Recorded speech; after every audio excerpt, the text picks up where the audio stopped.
c'est qu'il n'y a pas de ballon. Donc pas de ballon, peut-être pas de péno.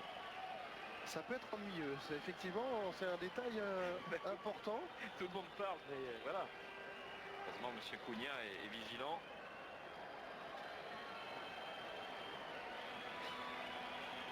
Allez, les choses sérieuses qui débutent, Bruno, avec ce premier tir au but, le premier face-à-face, Justo Villar, Fernandinho,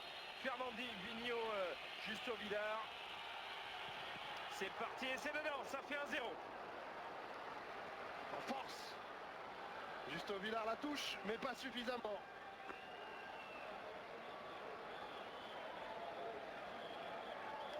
Puis les nouveaux entrants, Osvaldo Martinez, du côté du Paraguay. Ouais, il a frappé fort, il a mis ce qu'il fallait, hein, mais Justo Villar était parti du bon côté, il ne peut que l'effleurer. Alors regarde, c'est ce qu'on a eu dans la séance de tir au but aussi entre l'Argentine et la Colombie. Beaucoup frappaient très très fort, les gardiens de temps en temps pas très loin. Ou des fois, ils frappaient tellement fort que... C'est parti au-dessus de la tribune. Hein. Le Colombien, Murillo, Muriel, c'était... Martinez, lui, il a pris énormément d'élan pour se retrouver face à Jefferson. Martinez, Jefferson dedans. Là aussi en force, un véritable boulet de canon au fond des filets de Jefferson, un but partout. Et Jefferson, il est parti trop vite, quasiment. Il a explosé sur sa droite. Les hommes frais, ce sont les hommes frais qui frappent de chaque côté. Puisque ça va être au tour d'Everton Ribeiro, le gaucher.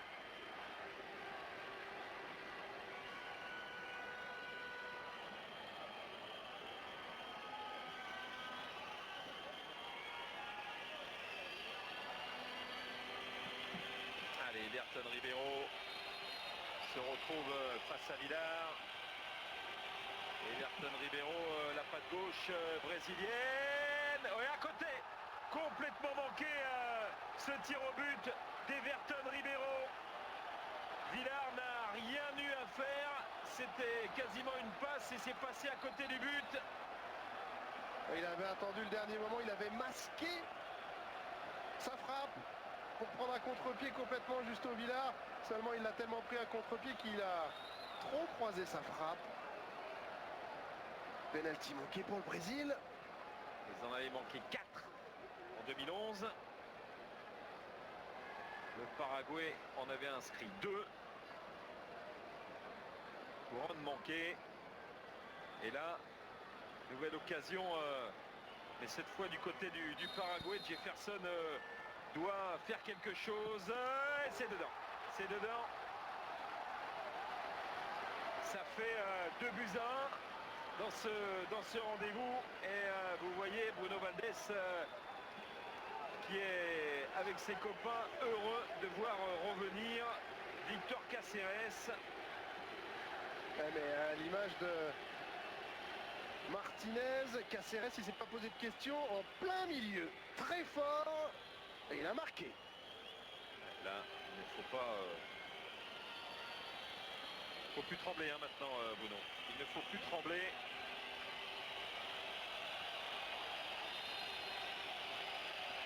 Miranda, le capitaine. Allez, Miranda, allez, c'est bon, il est dedans face à Villar qui là n'a pas bougé. Regardez Dunga. Ça fait 2-2. Miranda, il n'a pas pris énormément d'élan. C'est pas la réputation d'un poète qui le précède, mais il a été particulièrement serein. Il a ouvert son pied, il a marqué. Et il a surtout essayé de transmettre énormément d'énergie à Jefferson. Jefferson en a besoin, il faut qu'il fasse l'exploit, lui, Ouais, le gardien. et face à Raoul Bobadilla. Bobadilla, c'est dedans. Il était parti du bon côté pour tenter Jefferson. Et Bobadilla qui redonne l'avantage au Paraguay. 3-2.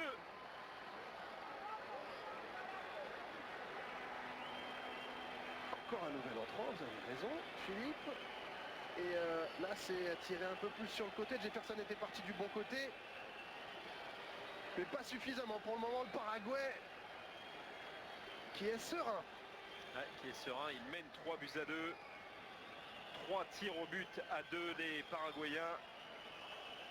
Et Douglas Costa, là aussi une patte gauche face à Justo Villar. Douglas Costa,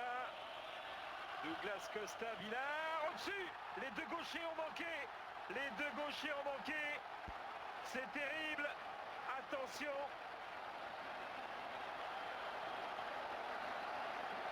Il faut qu'il le sorte maintenant, Jefferson, le grand jeu, ou alors que Roque Santa Cruz le manque.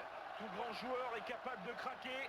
Pourquoi pas Roque Santa Cruz, son 9e sélection sous le maillot du Paraguay, Bruno. Mais là, ça commence à tourner vinaigre pour les Brésiliens dans cette séance de tir au but. Les deux gauchers ont manqué leur duel face à Villar.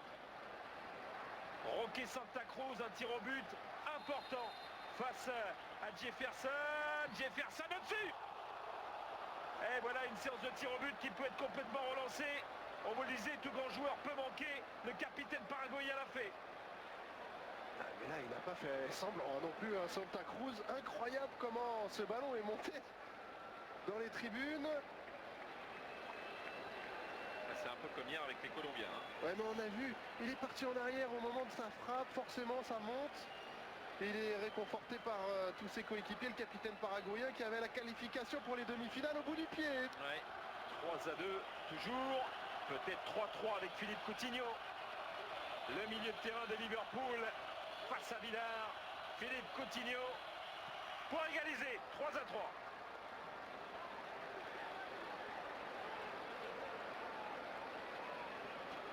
Et qui va tirer, Philippe? Ah ben Gonzalez. Alors, ça c'est toujours le dilemme. Il a marqué ce penalty. Égalisateur face à Jefferson. Est-ce qu'il choisit le même côté? Est-ce qu'il change d'optique? La réponse, parce que lui aussi là, attention. Grosse pression sur ses épaules. C'est le plus jeune joueur de cette équipe paraguayenne, certainement le plus talentueux. Il a une qualification pour les demi au bout du pied de son... Allez. Il peut être homme du match s'il qualifie son équipe, le jeune joueur de balle. C'est parti Gonzalez. Et la qualification est là. Le Paraguay est qualifié pour les demi-finales. Ils ont réédité l'exploit de 2011. Ils vont retrouver l'Argentine en demi. Énorme sensation. Les hommes de Douga quittent cette Copa América tête basse. Un petit peu comme en Coupe du Monde. La désillusion est là. Sans Neymar.